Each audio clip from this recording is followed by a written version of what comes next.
We're live. We are in. We are live. We're not in my studio today. I've had some issues with the internet, but we fixed them, and I brought you to my beautiful home. So welcome, welcome, welcome.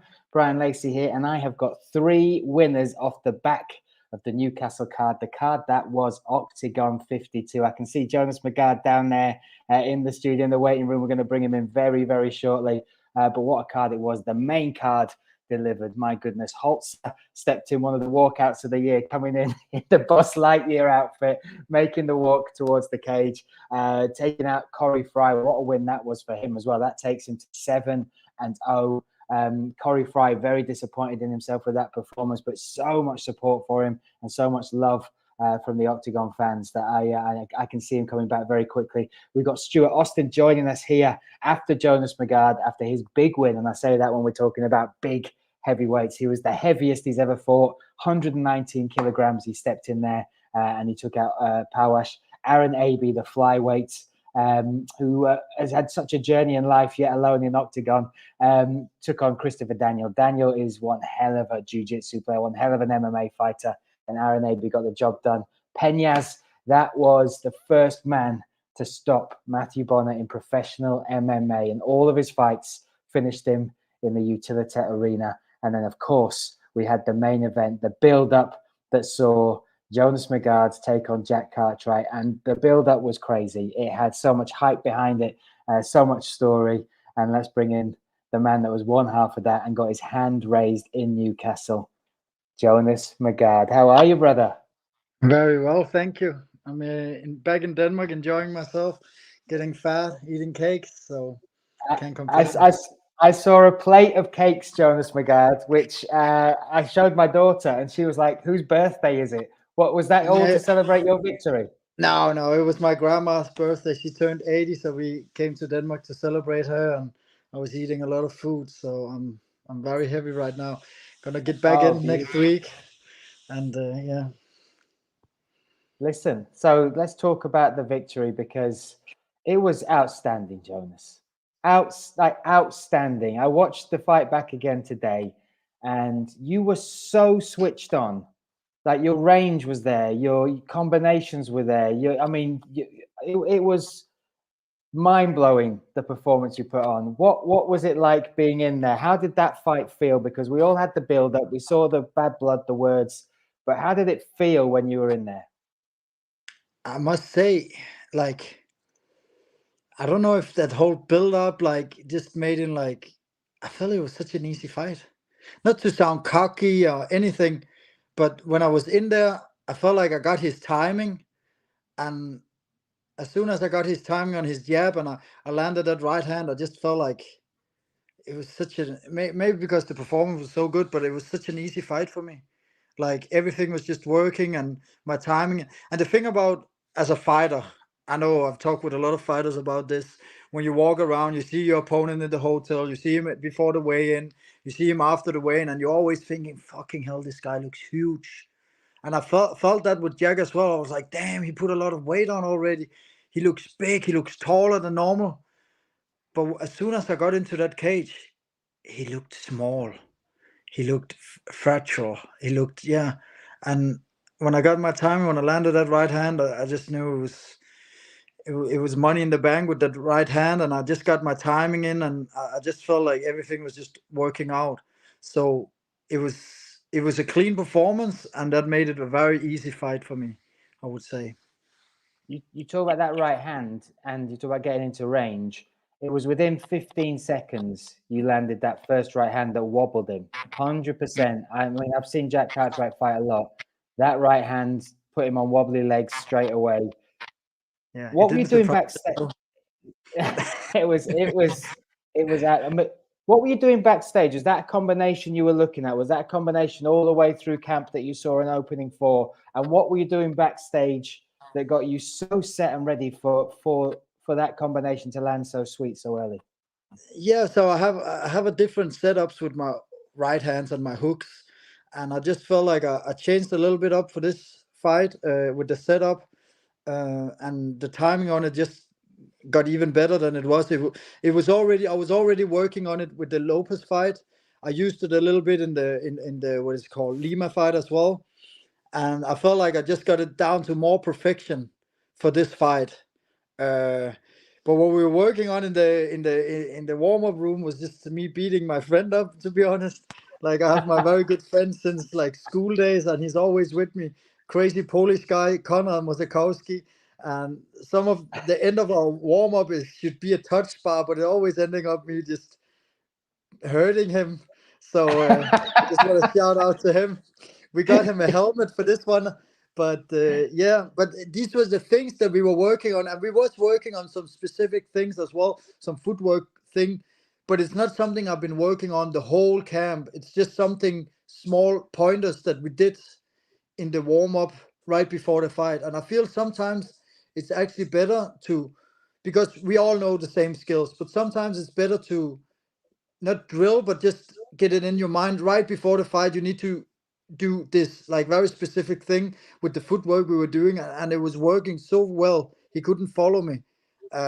So Carl Prince came up with this thing. You need to do this, and sometimes I feel when it's fresh right before going in, sometimes it gets stuck with you better. It's also you see a lot of fighters they go in and they said, "Oh, we just drilled this combination in the warm up room. I've never done it before, and it works in the fight." And it was a little bit like that. It was the footwork, but also that timing with the overhand. I changed it up a little bit. So yeah, it's something that the overhand and takedowns and stuff have been working in camp. But again, I've been sparring and training with people who's way bigger than me for this camp as well. So as soon as I got a grip on Jack, it just felt like very, very like light. And I put on a bit of weight as well for this fight. So it was a major difference as well. I mean, you're Well, that sporting was the the answer knitwear. to the question. It worked. You're sporting the knitwear today, but yesterday I saw you almost ripping a shirt with your guns and stretching like this. You were bigger, man. You looked phenomenal. The weight cut looked hard. I will say that when I was talking to you, it looked like it had been a difficult one. But I saw you the next day at breakfast, and you walked past me, and I didn't mean to stare, but I couldn't believe how much you had bloomed in less than 24 hours. Was that a conscious effort? Was that something that you thought I need to be big for this fight? I would say I've changed some things up since the Lima fight. I added some strength and conditioning. I've been lacking on doing the strength and conditioning because from when I was 14 to 18, I was lifting a lot of weights. So I already built that power, and I've been relaying a little bit on that power, and maybe I've not been keeping it up as much. So that's something I've added since the last fight. I've added some strength and conditioning, and because of the muscle memory from me training from a young age, I just like grew fast, and my muscles just got like muscle memory just got built up, and then the weight cut. I did some different things with the reloading. To change. Normally, when I've been doing a weight cut with the water loading, we drink like 8 liters a day of water, and then we stop and to get this like weight cutting process on. And normally, I feel good on the Friday after the weigh-in. I put the kilos back on, but then I start losing them again on Saturday when it's fight night. I start peeing a lot again and dehydrating myself. So for this fight, I changed some things up and it worked out very, very well. So I'm very happy that I have that under control now with the reloading. That's something that I've been maybe lacking a bit on. I've been a bit skinny the other fights. Now that I'm looking back, I'm like, damn. Sometimes I would got into the fight like I would be like 66 kilo on the fight night, and this time I was like way heavier. I was at least like 4 kilo, 5, 6 kilo heavier. Wow. So yeah, it's made a big difference, and I felt my speed and my power was still there. I feel like I even was more explosive than normal. So yeah, it was a good night.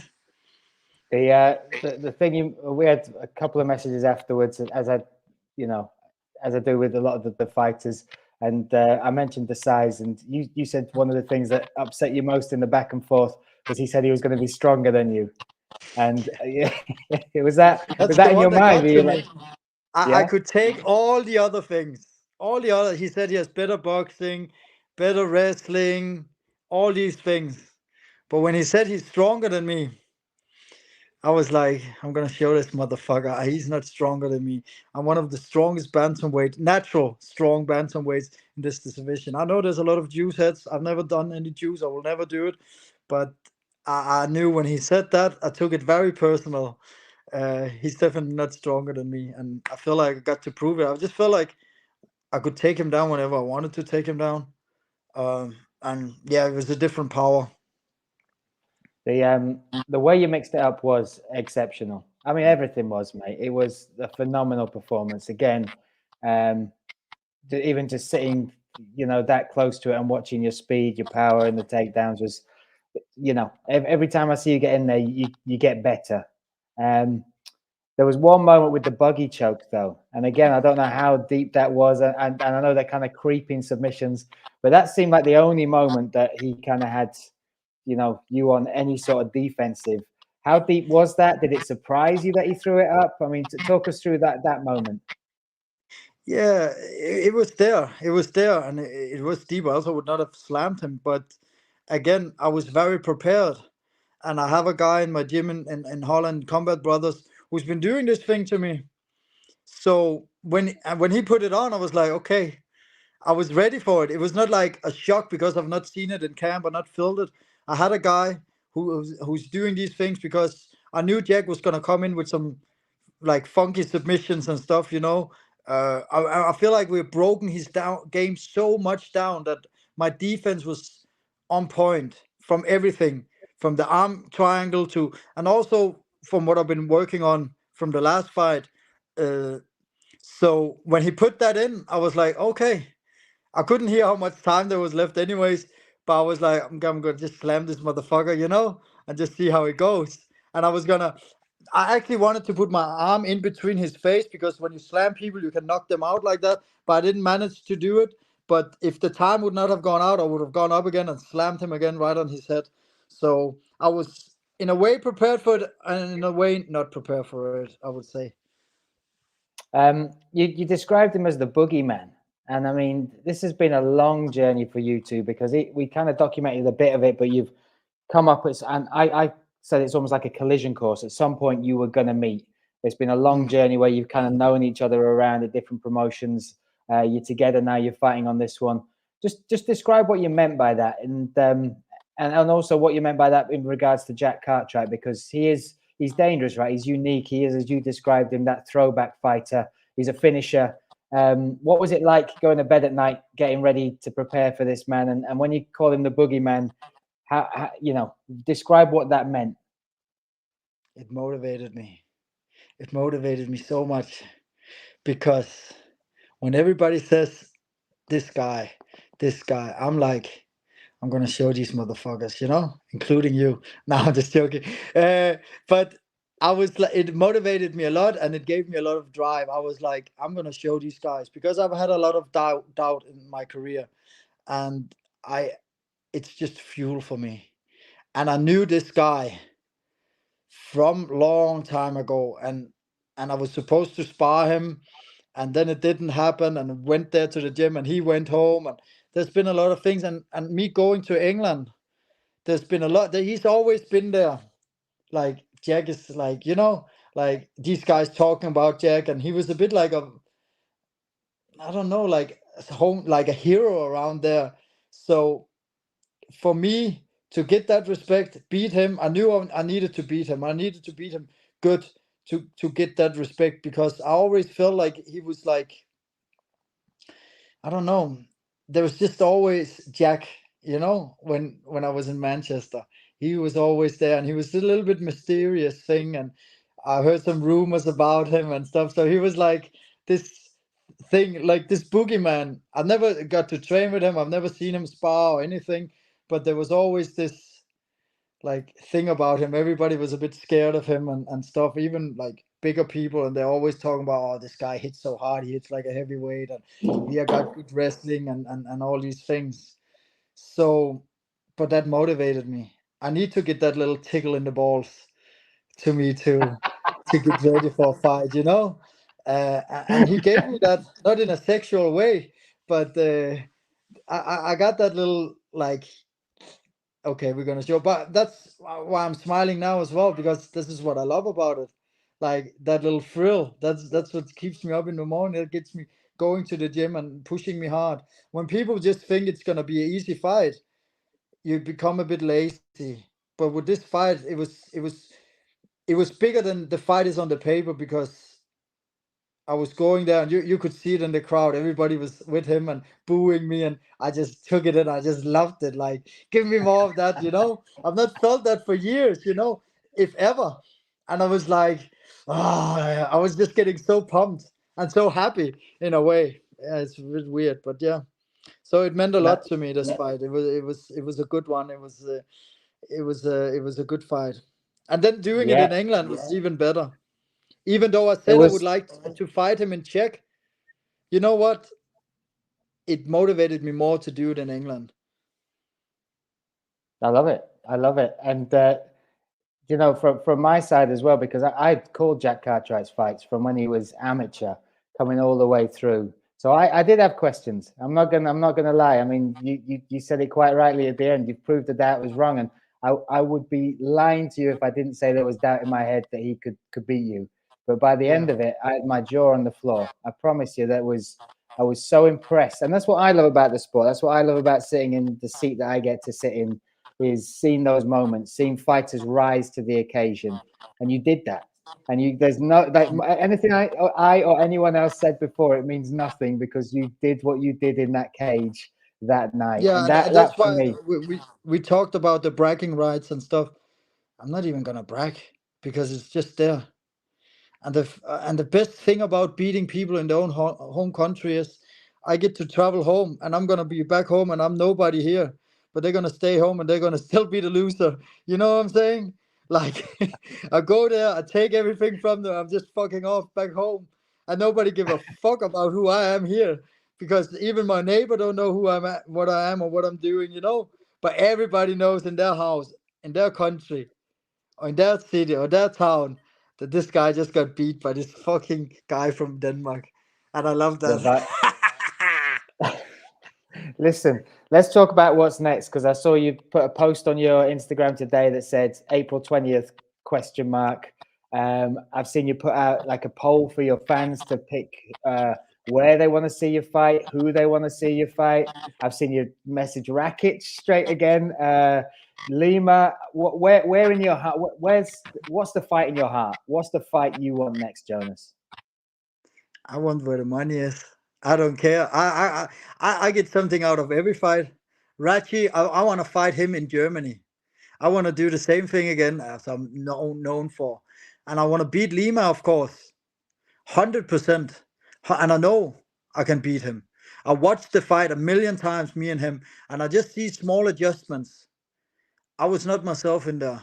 I was not myself. I had a fight 2 months before that. Before that, I had a surgery, and I know he took it on a short notice, but I knew he was getting ready for another fight, so he was not really short notice. I know I was a bit burned out for that city. Maybe for that fight, my head was not really there, and there's a lot of excuses, and I need to prove that I'm better than that. But I think there's fights. I feel I'm the A side in this division. Anyways, it doesn't matter who I'm fighting. They're gonna sell it out anyways, because people want to see me fight. Because I talk the talk, and I walk the walk. Even with the Lima fight, it's nominated to Fight of the Year, and that was on my worst day. You know what I mean? So I know people want to see me fight. So it's just about getting. I only have one fight left on the contract, so it's all about contracts as well. Scares Like, the hell out when of me. That scares the hell out of me. That, because I so want to call your fights.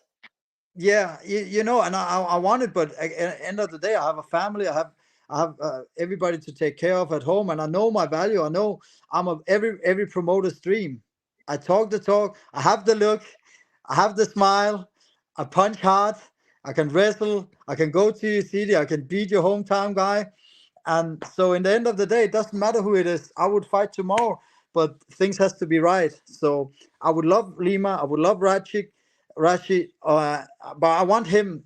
That's always there, because we have story, and that's always there to be made in Germany. I would love to fight in Germany in front of that full crowd. I would love to fight in England again. I can make it a full crowd. Maybe people is gonna boo me again, and I will like do it again. So it doesn't matter. I feel I'm the A side, no matter who I'm fighting, and they know they're gonna sell tickets for this bantamweight. I'm the only bantamweight who can sell tickets in this organization right now. So it doesn't really matter to me. I love it. And I will what put is on a the timeline? performance, and I'm in my prime now. I've fixed things that are needed to be fixed, and I feel like I'm there. You see, I'm beating Jack, who's a phenomenal striker. I beat him with one punch and some takedowns. You know, he didn't even get to see my full skill set. All I needed was an overhand and some takedowns. That's all it took. But when I get to like get out that full toolbox, then you will see some damage. You know, but yeah, it's just one of them in it. I love it. I love it. Oh, And you man, I put look yourself bad. you look good. You look terrible on I'm weigh-in probably day. I'm probably 67 right now or something. I don't know. I've been eating a lot of cake. You look good, But my I'm man. You ready look good. for whenever. Just give me the call. Let's talk. Let's talk business. I can fight the 20th. I can fight tomorrow. It doesn't matter. I'm in my prime. I'm ready to go. But, you know. I love it. And if you were to pick one of the two, Lima or Ratic, and the location, Germany, Czech Republic, wherever, who would you pick Hard, and why? it's hard. It's very hard. Because I want the revenge from Lima. But there's also something about fighting Rachi in Germany. Then it would be Lima in Brazil or Sweden. That would be sick. That's the one I would like. Uh, but he got the title and he's there. So it's definitely the title I want the most. But it needs to make sense. I had a lot of 5 round fights in my career, and it's a different way to train up to these fights. So and again, as much as I would like to fight Lima, I also think it's just because I'm crazy. I would like to see him fight another fight before he fights me again. You know, Okay. I would like to see him what he can do, because as I say, I still feel like the champ. I might don't have the belt. I have 2 other belts, but I'm still the people's champ, and I would like to see him get another fight in, and then we can talk about it maybe. But again, if the everything is right, if people want to see me fight him, I'll fight him like any day of the week. So, but I things love has it. to be right. Well, I noticed though. But Anton as well. It's a good fight. It's a good fight in Germany. So it's hard. It's hard, and I, he's just very funny to make fun of Rashid as well. So. It's just, I think it's just funny, man. They're good. Well, If I could fight both of them, like, I don't want to say, oh, they can knock each other out or fight them both of the same time, because there was the stupid thing I've ever heard in my life. Like, this guy cannot sell a fight. Like, he's like, yeah, like I even, yeah, I at least Jack gave me some feedback. He gave me some trash talk back, like some intelligent, because Jack is a very intelligent guy. So he gave me good back, but yeah. Maybe I will fight Jack again then, a rematch, the 20th. Like, well, they can listen. all get it. They're all my kids anyways in this division. You know, it doesn't matter. What I'm grateful for, Jonas, though, is that my name was not in there, because out of the one bit of promo they made me do, even your dad messaged me, and I was Yeah, I know. He's all over Christ. social media. So it's a bit embarrassing sometimes. He He's starts great. getting into He's great. argument with people online. I was like, stop messaging them back. He's like, no, it's my son you're talking about. I was like, yo, you need to chill. They're like, he gets so emotional, invested. Well, listen, Jonas, it was an honor to call your fight again. So impressed with you and excited to see what's next. You've done it yourself. This is you. You've put yourself in this position. So congratulations on the win. I'll have my fingers crossed that the business gets done, the deals get signed, and that one of those fights comes true, Ratic or Me too. Lima. But, hopefully I'll see you the 20th of April. That would be nice. That would be nice. Before I go, though, say happy birthday to your grandma. How old? Do you mind me asking? 80. She turned 80. There you go. We'll go still enjoy active, still doing, like, she's active every day, going swimming, CrossFit, Like we have some strong genes in my family, so I'll So be what you're going saying on is, with this MMA career till I'm 55. so what you're saying is your grandma could kick my ass as well, right? Probably, yeah. Probably. All right, man. I'll speak to you soon. Take care, Jonas Yeah, Magard. You're the thank man. you. Take care, brother. Take care. See you Hey. soon. Bye-bye. Bye. Bye. Jonas Magard. There we go. What a guy. What a grandma. I've had this man waiting. I can see him down there. He's eating his Sunday lunch. We'll wait no more. The heavyweight, the #1 contender, Mr. Stuart Austin, mate. There, quick wipe of the teeth. What's on the menu, sir? Just checking. Yeah. We went there. We did dim sum. We went to a Chinese supermarket tonight. Got a bunch of dim sum and some noodles and stuff. Yeah, no. Enjoy. Very good. Enjoy, Very good. my Yeah. friend. Well, thank you for spending some Sunday time with me. Congratulations again on that performance last week. 1 week and a day ago that went down. How impressed were you, or how happy were you with that performance? Yeah, I was really happy, to be honest. It pretty much went to plan how I thought it was going to go. Like, I've changed a lot in the last sort of 18 months. And it's kind of like everything that I've been doing is kind of coming together, and I felt great, to be honest. You know, I could have done 5 rounds at that pace, you know, and just slowly just kind of steamrolled him over. You know, it felt good. It felt really good. I felt very comfortable in there, probably more comfortable than I've ever been. So yeah, so I don't know. There's not really like, obviously I made mistakes and stuff. There's stuff to improve on, but as performances go, I was pretty happy. It was the biggest you've been, and that was, you said that was intentional. You kind of made the move up there. 119.7, I think, is what you hit on the scales. What's that journey been like, getting to that size? How much dim sum has that taken, Stuart Austin? To be honest, like ever since I moved, I had 3 fights at light heavyweight, and ever since I moved back up, I've never struggled to put on weight. But it always just felt like bigger didn't necessarily mean better. Like it kind of like, so yeah. So like when I had some time off, and when the guys told me I wasn't fighting at the end of the year, I just spent the time, it feels like a lot of people think I'm a lot bigger, but since my last fight, it's about 4.5 kilos, maybe 5 I've put on. So it's actually not that much. Yeah, no, I feel good for it. To be honest, I feel good to be one of the big guys in Division 1. You know, I was expecting him. Like, I'm still amazed about this guy. You know, he's all his listings are at 6'5", 197 centimeters or whatever. And I turned up and I was like, "Who's this short guy? Where's the guy I'm fighting?" I'm 6'2", and I was expecting to be like looking up, at this giant monster. And I'm eye to eye with him. You know, we're gonna check the measurements on these guys, Bryan. I think the Polish tape measures might be a little different to the UK ones, but Yeah. It was a great fight, right? As sat cage side watching it, it looked like, I mean, it was high pace for a heavyweight fight, technical, violent. It was crazy. It was like a really. What was it like being in there? Like when you were in there, because he tried to take you down, Stuart Austin. Did you see that? He had the nerve to try and take Stuart Austin down. On. Did you see my face when he tried to take me down? Literally, I got so many messages like your face when he tried to take you down. I was just like, when he shot on me, I was like, it's over, it's done. He knows it's done. I felt like he kind of done the best he could in the first round to hold me off, and when he shot on me, I was like, this is kind of the last act of a desperate man. I was just starting to wear on him. Like my punches were too hard.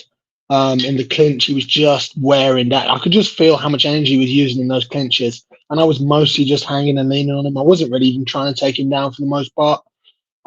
He gave me the one takedown, so I took it, but I wasn't like desperate to hold him down. I'd said like the last one wasn't like the most exciting fight, so I wanted to, be a bit more aggressive, throw a few more hands and stuff like that. I wasn't expecting the elbow knockout, but we've been since I've been rowing, we've been working so many elbows for so long, and they were just there. So yeah, so I don't know, but I tell you what, it's not often you get a knockout and a submission in the same fight, is it? we got a question from someone at the Rambling Dad podcast. How is the elbow feeling? How is the elbow? Because it was sweet, but that's a big, hard Polish head. Honestly, I didn't even realize that, like, the next day there was nothing at all. So, like, normally, like, my hands were a little bit sore from the last bit of ground and pound, but my elbow, there was nothing at all. It wasn't even like I hit him. I've never been much of an elbower in the past, but apparently it's quite effective, and it doesn't bang your body up. So I might try them again in the future. So you're only just finding this out at this stage of your career. This is You knew. the evolution of Stuart Austin. This is great. But it was obviously you dropped him, and then the ground and pound went in. It did look like you were getting tired. I mean, was it a case of you were just putting everything into that, or I was trying to kill him. I was trying to break his head open. Look, I didn't drop him. If you watch the fight, I elbowed him. He doesn't. If you fall on the floor, every human who's awake puts their hands down, and he lands. Like he hits me and lands on his shoulder. Falls to the side. He was out. I woke him up with punches. I just wanted the fight over. Like I didn't feel like it needed to continue. I put everything into it. I wasn't gassed. I threw really, really hard punches. But then I was like, this referee isn't stopping the fight. It would have been stupid to continue punching. So I just made a decision to switch to, I got my control, pinned for a second, switched to the arm triangle, and got the win. It was like that is, the experience. 14 years, and I finally learned, actually maybe, learned a thing or two about finishing a fight properly. Mate, but again, you could tell by the speed of the tap, just that he was done, right? That was it, done and dusted. Yeah, he wanted out. Yeah. His body language, like he was hoping the referee was going to save him. I genuinely think, like, I've got nothing against the referee. He didn't have any other problems, but I just thought that was a little bit late. He didn't need that damage. He killed away, turned away from me. He was done. But it is what it is. It's fine. I feel like that should have been a TKO, maybe even a KO earlier. But it happens. Whatever. I'm not stopping. I'm not that guy who's going to walk away and. Like he springs back up and looks surprised. I'm going to, finish.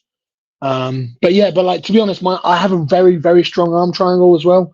And we've been working it the last 2-3 weeks for the fight because I kind of saw it coming a little bit. Arm triangle is like my favorite sub. So I've never even bothered to try it in a fight. So why not, eh? Why not? Throw it out there, see if it works. All these tools, mate. All these tools. You talk about being 14 years in the game. I don't think you've ever looked better, like physically more complete as a fighter. What's keeping you? What is this I don't know, second wind in Stuart Austin and this career you've got going? Honestly, I said after in the interviews, I'm not as excited by competing anymore.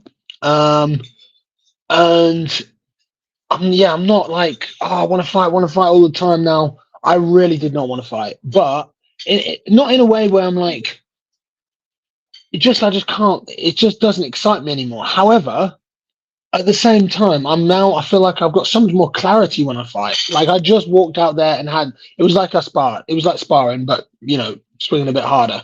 And that's the way I'm treating it now. It's like I love training. I love I love coaching, training, lifting weights, doing the conditioning. I really enjoy all of it. I just don't enjoy walking in the cage anymore. But why would I do all of that stupid stuff and then not walk in a cage? And I think at a point, at this point in my life, it's kind of like it would be a disservice to myself when I genuinely think I am the best I've ever been, and to then retire when I could possibly fight till I'm 38, 39, 40 at heavyweight. It kind of seems like a bit of a fool's move. So I should, going to compete and see what I can do.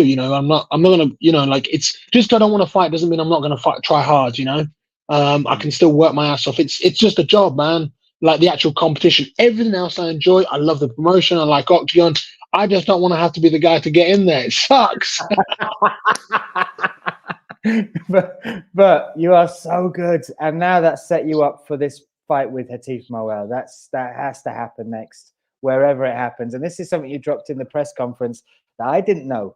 14 years in the game, and I didn't know you got German heritage. So having it on German soil, you said even another part of your family who we'll be able to. Yeah, look at that. That's where the looks, right? That's good.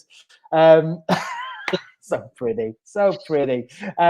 But tell us about that. So what is the lineage? What's what relatives you got out in Germany and where?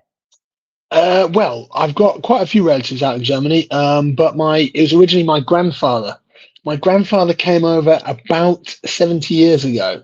Maybe a little bit further than that. So, do the maths, work out why.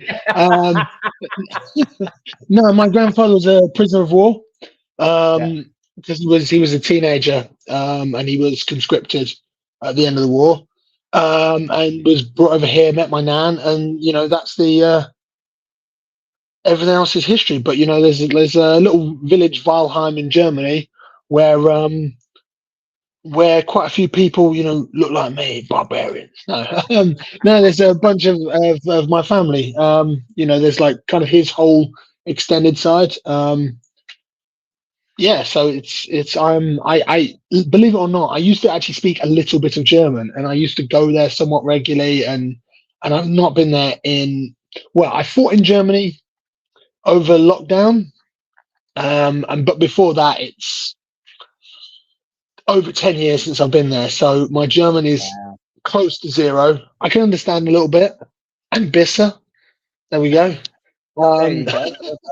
No, I kind of want to go back at the moment as well. I'm kind of the plan as well is to get a passport because the old EU Razamadaz. So we'll see. Maybe I'll be a hometown fighter, walking out draped in black, red, and gold. The German flag.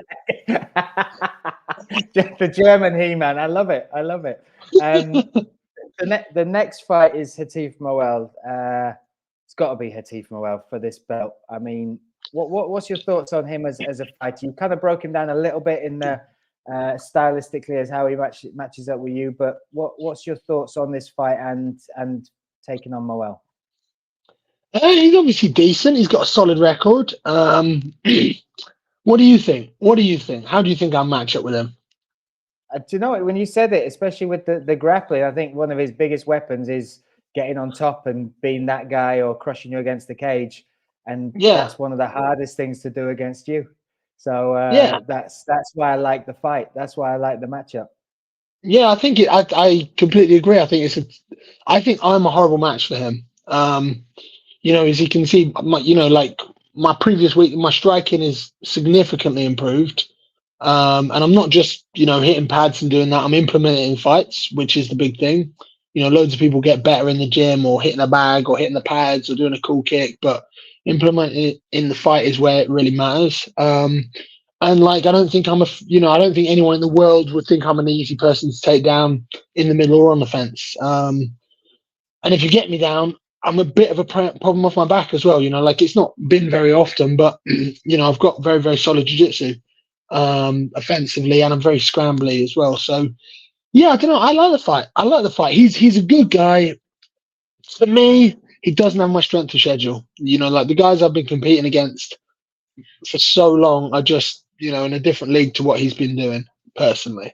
That's what I think. So yeah, that'd be my summary. I think it'll be a similar fight, apart from he's going to try and push forwards a bit more. He'll kind of bull towards me. I'm going to have to weather the storm a little bit for the first round or two. Maybe even not that long. I'll probably turn him on the fence, and then he's going to be surviving, to avoid a takedown. And we'll see. I think I'm just going to wear him down and crush him. I think 5 rounds suits me more than him. I'm also the bigger guy. If you're a big wrestler, it helps to be a big wrestler, and I'm going to be, 15, 20 pounds heavier than him. So yeah. So we will see. That's the fun part of it. I'm sure he thinks he's going to throw me on my back and ground and pound me, but I definitely think different. It would be for the belt. Now you've achieved belts in your career already. You've already, represented Great Britain in other sports, judo for one. What would this one mean? What would the Octagon belt mean to you at this point in your career, and also with the promotion as big as it is now in Europe? For me, it's massive because right now I feel like Octagon, if it isn't already, within the next year or two, is going to be the biggest show in Europe. And I say it's going to be. It might be the biggest show in Europe already. and it is definitely the fastest growing. So it's like it's kind of being the premier guy in Europe is kind of cool. And yeah, I don't know. I like the show. I like the format. I'll be honest. I quite like. They don't have huge cards. Sometimes you get these shows. They've got 18 fights, and it's like a 7-8 hour slog. And even being a part of it, you presenting and stuff. Like I'm sure you're having one or two. You're either having the coffees or the Monster Energies or whatever. Coffees, mate. I tried Monster Energy once, and that was no good for me. Man. No good. See, I can't do coffee because it's going to make me crap. So it doesn't work for me. It doesn't work. I'm the opposite. But yeah, so like I love Octagon. I love being I'm going to be the champ. And it's going to be amazing. I'm going to be the top guy in the top European organization. Who wouldn't want to be that? And like I want to, I can grow with them and do that, and carve my little piece of history in the sport, and it'd be pretty cool. It's also nice to first English champion as well, right? Oh yeah, I didn't think about that actually. Yeah, I didn't think about that. Yeah, assuming Aaron doesn't get it first, but I think you're gonna have to. He's down. I'm watching him down there. Welsh, yeah, he's Welsh as well. You know what though? Like, if I get the belt before him, I'll be the first British champ as well. So, balls to you, Aaron. You can't say that to Aaron Avey. Come on, let's get that fight made. Let's get that fight made. Oh man, he'll gas me. I'll gas. I'm too big. I have a heart attack. I love it. Yeah, no, it'd be really cool. Like, it's a great show. It's a massively credential belts. Good guys have been here and are here now. So it'd be cool, man. Like, it's a legit belt. It's not like every show under the sun's got a belt. And how many world champions in MMA are out there. But to me, if I'm the Octagon champion, exactly. You know what I mean? But like, if I'm the Octagon champion, to me that means I'm the European champion, and that's a pretty cool thing. And it's extended. You have some, fighters from elsewhere, but I think it's pretty cool, man. I'm very excited for it. Timelines, and we'll throw this question in again from the Rambling Dad. Are we going to see Stuart Austin in Birmingham? Or is there any talks been going beforehand? Birmingham's April 20th. Any talks about getting out there before April 20th, Stuart Austin? I have been given a date today, and it is almost definitely not going to be Birmingham. I'm not going to announce. Well, to be honest, I've not been given a confirmed date. They give me a sort of penciled in, this is what we're thinking, and I don't think it's going to be Birmingham, which is a shame because, again, I am from just outside Birmingham. My parents from a little town called Lichfield. My brother lives in Birmingham. I fought in the NIA quite a few times back in the Bama days. So it is what it is. It would be nice to fight there, but I don't know. I'm looking to invade foreign soil, take it over. I don't want to be the British champion. Like, I want to be the Octagon champion. So it doesn't matter if it's going to be the UK, Germany, Czech, Slovakia, wherever. It doesn't matter. I'm going to win in all the countries, and I'm going to be the champ. I'll go where I have to go to beat whoever I have to beat. The only thing I want this year, when they're coming to London this year, I want in. I want the main event then. I want to defend the belt main event in London. That's the one thing I do want. Well, stay tuned, because that might be on the horizon. We might be announcing some more dates coming up shortly. But Stuart Austin, firstly, it was so good to see you on the main card. Now we need to see you in the main event. Me? For the This belt. guy? Yes, you, that guy. The second most handsome man in MMA. I know you lost your title, right? The pound for pound one. You said 2019 to 2022. Oh, yeah. Well, I told you it was a technicality. I know. Leon Edwards stole it off you, basically, right? This is no good. But we know who the true champ is. The uncrowned 2023-2024 pound for pound most handsome MMA fighter. There you go. There it is. I got a cauliflower last year. I've done 25 years of 30 years of martial arts without one. I got one last year. It's hurting my chances.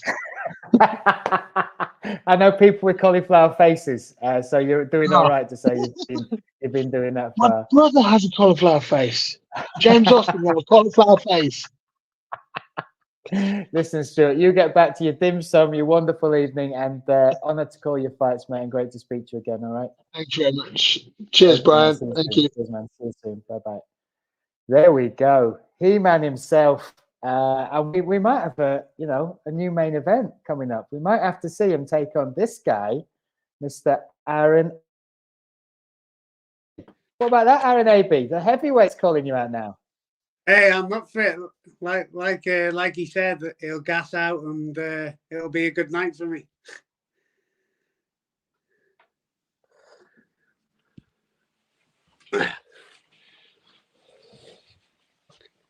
Can you hear me? Man, can you hear me? That's the main question. Yes, I'm moving locations. Okay, we've got Aaron AB on the move. I'm going to. Oh, there we go. That's it. Now we can see you. Now we can see you. It's like this Welsh Wi-Fi signal. Oh, I'm not going to moan at you, mate, because I've had some. There we go. Let's see. We got Stuart Austin back. Stuart Austin's still eating. There you go. See? That's not what we need to see. Enjoy your food, Stuart. Enjoy your food. And chopsticks. I'm proud of you, mate. I'm proud of you. That's quality. That was amazing. Because he's still in the bottom, and I brought the wrong person back in. Aaron AB, there you are, my friend. How are you? It's been a week since the victory. How's things? All good. I'm healing up well. I've had a bit of a down week from training. I've been in the gym still every day, but I'm recovering. You know, I'm excited. I'm still on a high and analysing everything, but I'm living the dream. Did you watch the fight back? Have you gone through it? Have you picked holes in it? I know what you like. What's your thoughts on the fight and the performance? Yeah, I've watched the fight back a few times, and I feel like there's never a perfect performance, and there never will be. There's always bits you want to improve and look at and pick apart. But overall, I feel like a few people have said it to me, like I'm aging like a fine wine. I feel like that's the important thing for me. As long as I'm still developing and improving, that's good. And I got to show some different bits in this fight. Obviously, I wasn't happy with getting taken down at the start, and he surprised me with that. But I got to show like composure off my back and the ability to work my bottom game to stand up or sweep. And because it's something I do a lot of in the gym as well. I'll do, I'll roll with a lot of people and I'll start on my back, and my aim's just to stand up or sweep them. And I got to show that. I got to like show my striking's improving, and just I'm happy with it. But there is bits that we're going to work on, pick apart, and be drilling in the gym, making sure we improve for the future fights. He was good as well, right? He looked strong. He was good. Unique as far as an opponent. People that don't know him, I watched a lot of his fights. I watched some of his combat jiu-jitsu fights. He's a handful, and he proved that at the start of the first round. And one of the things that impressed me most with you was that composure. There wasn't a panic to get back to the feet or to be in a bad position. And in particular, and again, these are one of the things that I love going back and watching.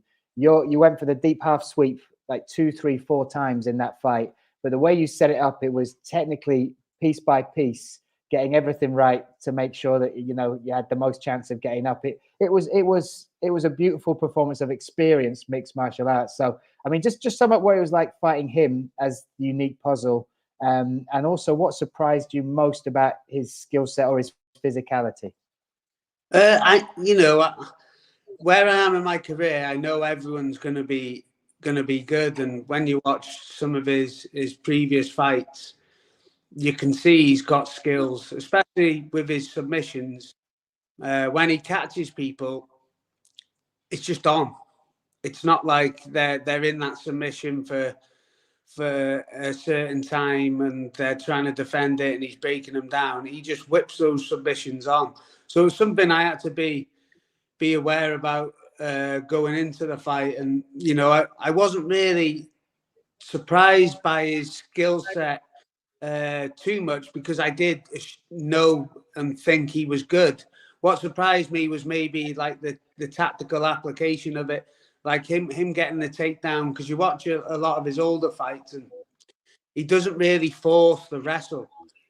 You know, he's quite comfortable on the feet, and his submissions have come where they've taken him down. So I'd say that was the most surprising thing about him, was maybe his tactics, whether he planned the takedown or it was just something that happened during the fight, because we did both close the distance at the same time for him to get the body lock. But yeah, I knew he was a good fighter, and I knew he was going to pose skills that maybe I hadn't seen before, especially his leg attacks, his submissions, and just how active he was with his submission attacks off his back. The leg attacks got us, you know, heart in mouth at the end of the third round. That looked, and like you said, and it's with those type of submissions, by the time you want to tap, it's almost too late to tap. Not that I was saying you were going to tap, but you know, that's how dangerous those subs are, the heel hooks, and especially inverted like that. How deep was that one? And you know, how is the foot you took? I remember having a conversation in my head when I shelved his leg, because I remember thinking, like, I knew I was 2 rounds up, the time was away, and I was like just chipping away with the opposite hand that I had free. And I was thinking about just pulling on the body lock and bringing him to his back, and he hooked my leg. And I remember thinking, is he just hooking my leg to maybe stall? Or I was thinking, and I was going, oh, is he going for a leg lock? And I was like, oh shit, he's going for a leg lock. Because as I was thinking that, that's when he was going for the leg lock. So it was reacting to it, but I managed to clear my knee from the knee line pretty quick, which made me feel comfortable. And he was just ripping on the ankle then at that point, which I knew, you know, my knee was all safe and healthy, so I'll take that. But then, like, after we had the little scramble, I come on top for a couple of minutes and we ended standing back up. But I just stood up slowly just to make sure, like, I could put the weight on my ankle and it wasn't too bad. And I was like, oh, my ankle's all right here.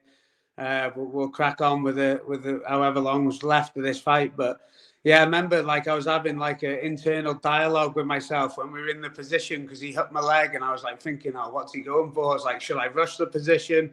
And then just as I was thinking, he's going to go for leg lock, he was going for it. And I was like, oh shit, quick. Because it was a weird spot, right? Because he did, like you say, shelf the leg and then he intertwined his. Because even in the commentary, we kind of spotted that was, but we didn't see the threat, and it was like until it was a threat, then, and I mean that's us outside. It was similar here. I was like questioning it in my head, because normally, like, people won't do that when I shelf the leg from that position. So I was like, you know, having that conversation in my head, like, what's he going for? Is he just stalling? What's happening? And then we ended up trying to defend your knee, and something that you don't really want to defend anyway. Well, what's it like now? How is the foot? It's okay. The bruising's come out. So you know, I take a week off anyway after a fight from training.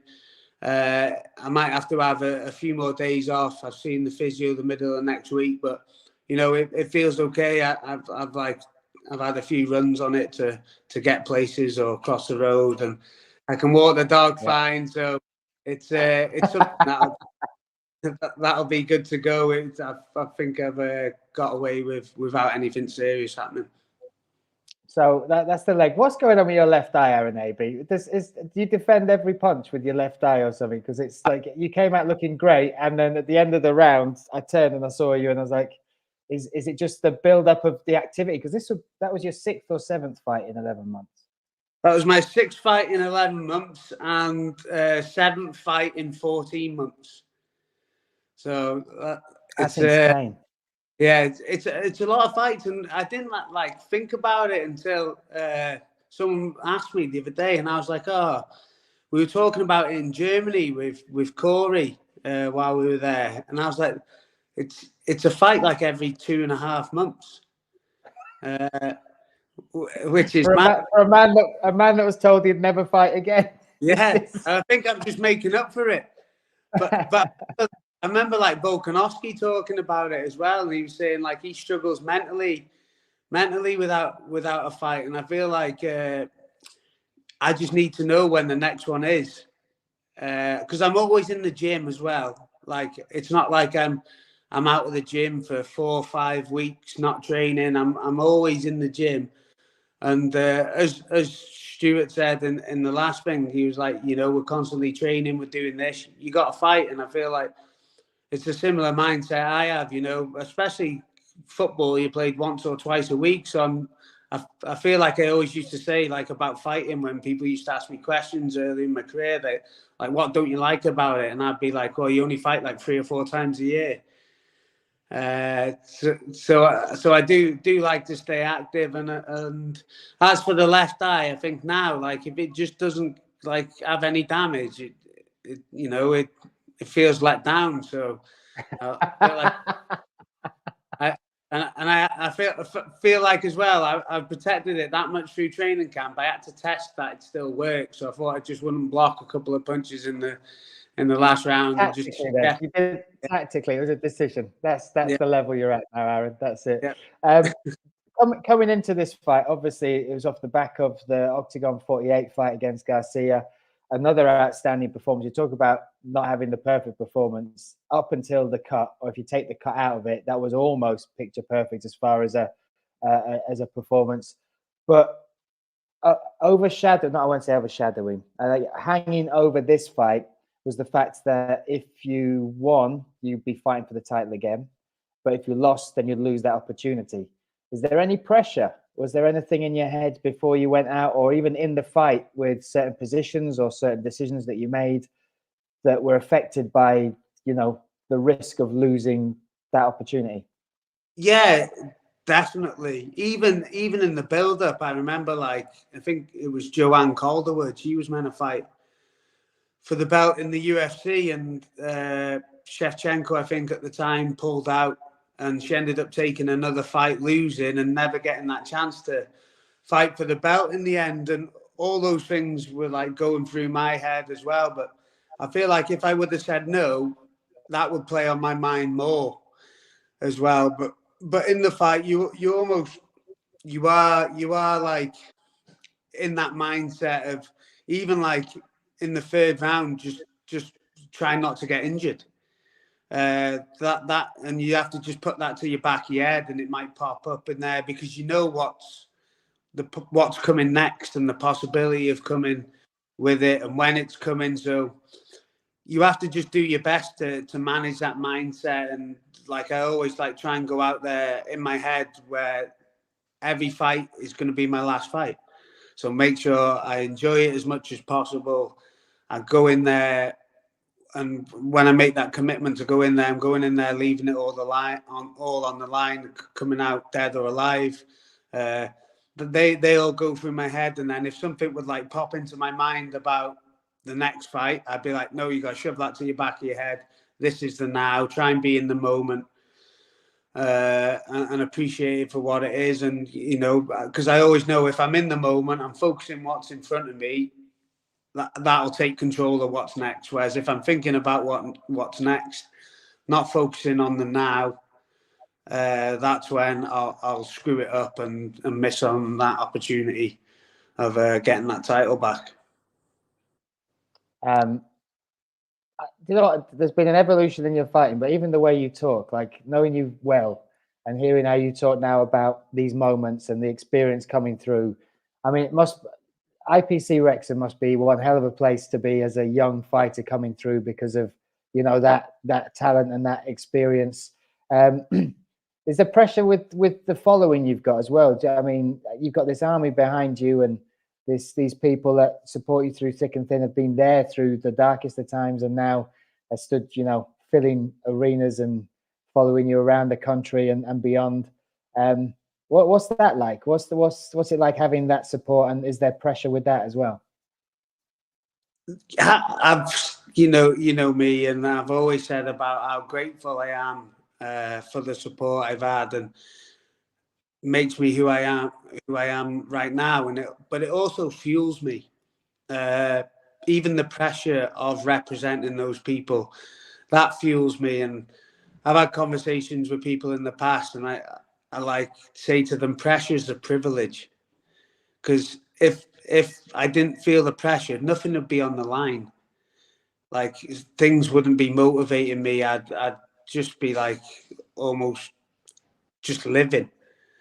And I feel like that pressure is fuel. That pressure is motivation to represent me, the people who supported me. And that's why I feel like when I started the MMA journey, I had that Cystic Fibrosis Trust logo on my T-shirt from the first fight, and it's still with me now. That was pressure, but it was for more than me.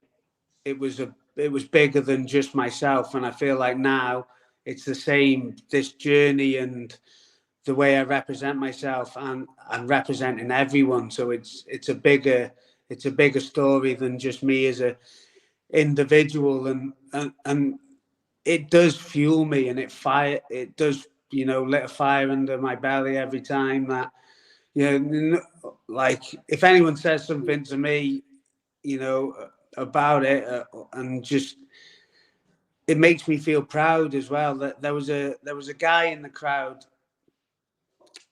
in Newcastle, and I'd never met him before, but I spoke to him online for probably about 4 years, because his kid got diagnosed with cystic fibrosis, and he said to me he was sitting there crying one night, just putting in hashtags on Instagram, and he put in cystic fibrosis fighter, and my story come up, and he messaged me, and I messaged him back, and he said it changed his whole perspective and his whole life on bringing up his son.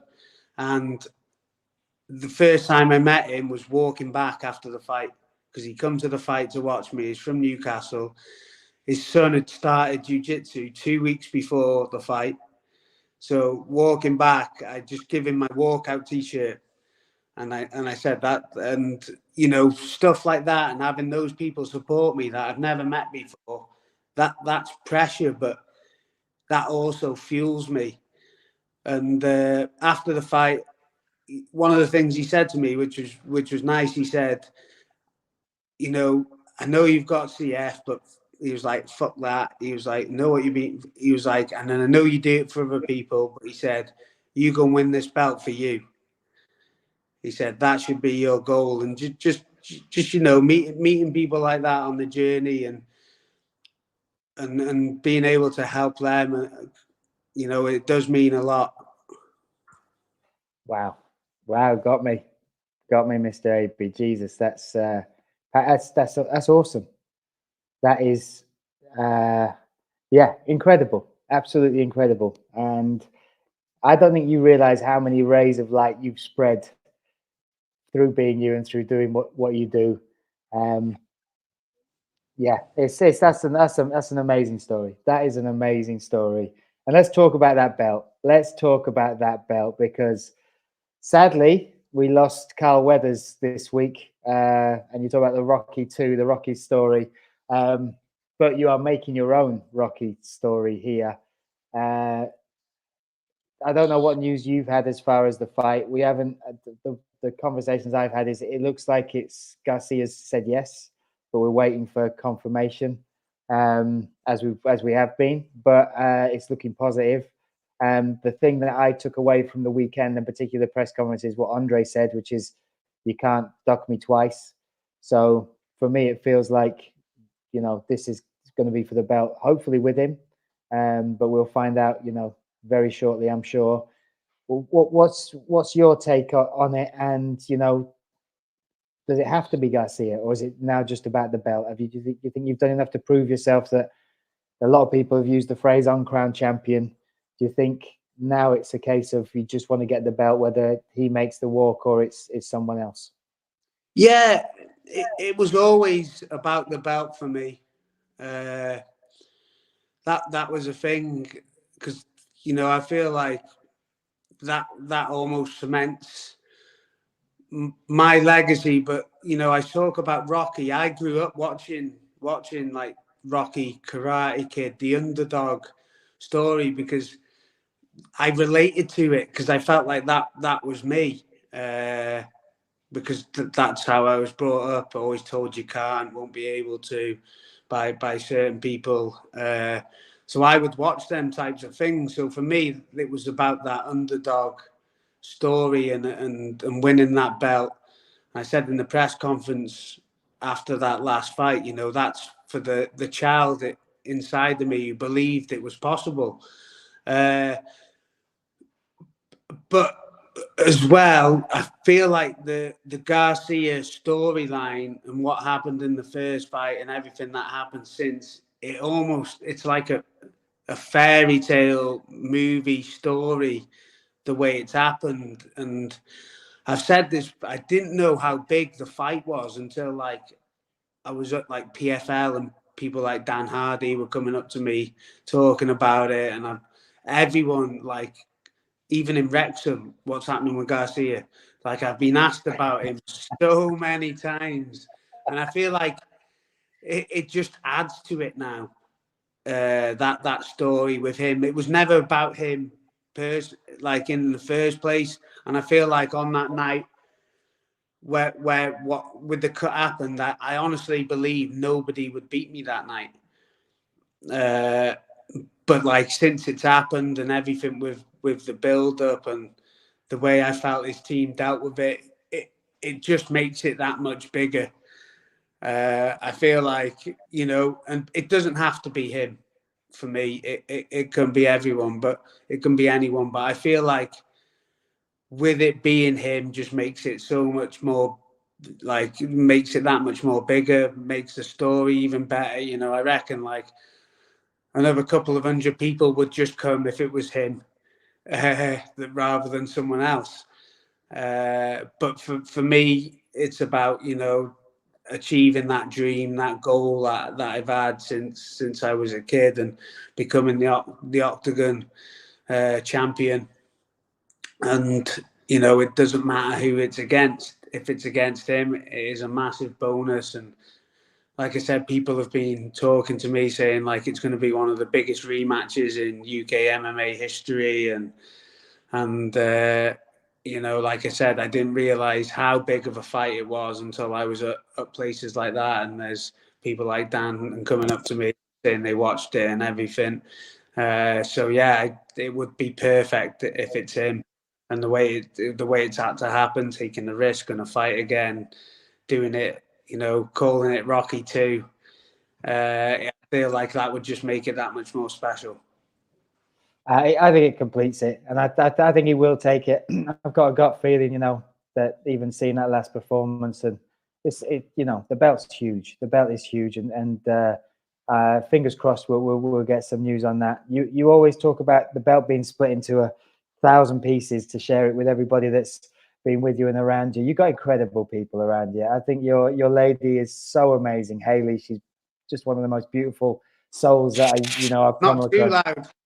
No, mate, come on. You got Lenny as well. Give it up for Lenny. But there was a wonderful moment, and you know how close I am to your team as well, Steve Nightingale and everyone at Northwest Fight Academy. But them carrying you back from the arena, and Steve with you on his back, and him and Jordan sharing the load.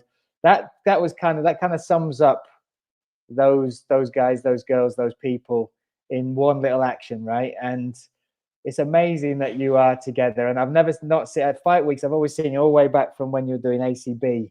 You'd always have Steve sat in front of you, eating the food or whatever else. And but what's it like having them around you? And also just because they are having a real, and rightfully so, a big rise in the last 6 months, 12 months. You look at the fighters they've got on certain cards. What's it like having them around you? Talking about, obviously, Steve, I feel like, we do have such a special relationship. I met Steve training at the time in the MMA Academy under Jason Tarnum. We hit off straight away and become like we were the two little guys at the time, training together, doing everything together. But if Steve had a camp, it was in fight camp, I was in. Even if I didn't have one, if I had one, he was in. And our relationship just grew over time. Grew over time as teammates, and then he eventually stopped fighting, and I still train with him, and he ended up coaching me and progressing me that way. But you know, I speak to the guy every day, and I feel like what we've done is just hard work and consistency. We've done nothing special. It's not like, you know, we've ventured off all over the world picking up bits, and you know, the team is just like Jordan. We've known him since he was 14, I think, 15-year-old kid coming through, and that's it. We just built that up, and Steve's now leading the way for me. And I remember back when we started training in the mornings, there was me, Steve, and Carolina for like weeks upon end, but we'd always be there, the three of us, boom, and then it become 4, and then it become 5, and it's just chipped away. But it's been nothing fancy, just hard, honest work consistently over time. And like I said about giving that belt up and splitting it up into pieces, and I can't thank him enough for just like, you know, I reckon if I rung him now and said someone's at my door, they want to scrap, he'd get down here in 2 minutes, and he'd still be cornering me in that, and me vice versa. And that's the thing, and even that's the environment we try to set now. He sets it there, I set it at my gym, is that you have to be a good teammate. I feel like I wouldn't have got as far if I was on my own. And I preach that to the guys now. It's not just about being in when they've got a fight. It's about being a good teammate and help bringing everyone and developing them, because that's all I've known. You know, from the teams and the support network I've had, that's all I've known, and I feel like it works a lot. But you know, that support network I've had around me since day one's always been massive. And you know, I met Steve at Jason's, and it just went from there, and we are where we are today. And I feel like I'm leading the way at the moment, but there's going to be a lot more coming through after me. Now, obviously, you're seeing Corey, Megan, Carolina's been there. There's going to be a lot more names you're going to be hearing coming through both gyms in the future. That's good. Carolina's got a fight against Jacinta Austin, OKTAGON in Stuttgart. That's great. Yeah. And thank God Jordan Chester found MMA, right? What state would Preston be in if Jordan Chester hadn't found a way to harness that violent streak inside him? It would be in a bad way. But like I said, like it was his birthday on the fight night. I know. Yes. Yeah. Trying to steal your thunder, mate. Yeah.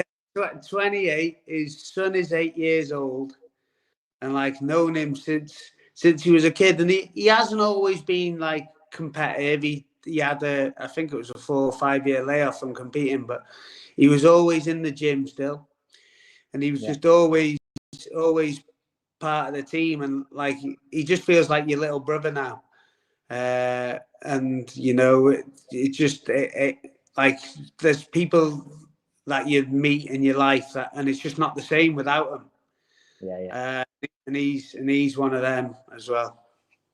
What a guy, what a team, and what a man, Aaron Abbey. Honestly, I'm so excited for you, and you always do this thing, and I get, you know, I don't think you give yourself enough credit for the position you've put yourself in. Everything that you've got in front of you now, everything that you have, all the opportunities you've made have been made, you know, through you as well. So, you know, I know you like to thank everybody else, but I think your journey has been incredible. I'm excited for us to be looking and staring down the barrel of a second world title fight, hopefully with Garcia.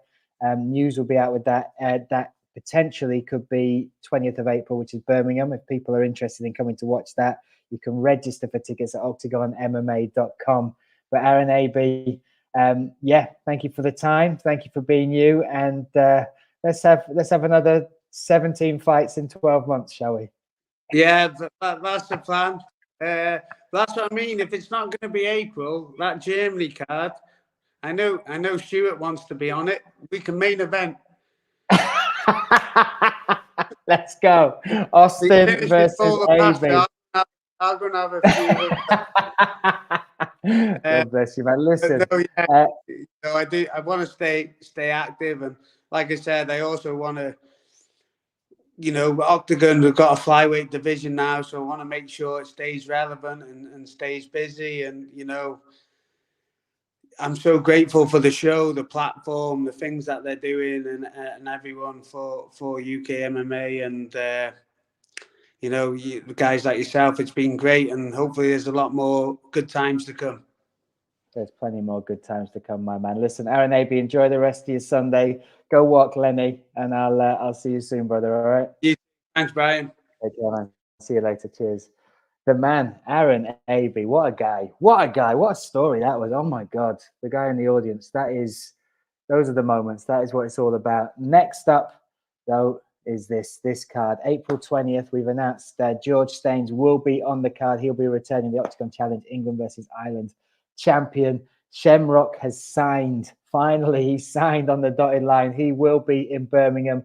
Both opponents for these guys have yet to be announced, but you can sign up for tickets. You can register OKTAGONMMA.com. And then this weekend, if you're interested in fights, we have this going down in Oberhausen, Octagon 53, Delisa versus Dorthe.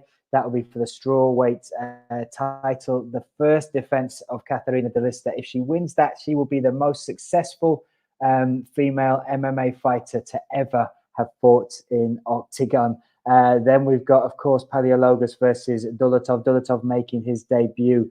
Tom Crosby, the Viking from AVT Leeds, is taking on Miroslav Brosh. He is on the card as well. You can watch it, of course, if you're in England, on Channel 4 streaming, The Zone around the world, or octagon.tv. So that is it from me. Thank you to all of my guests for this evening.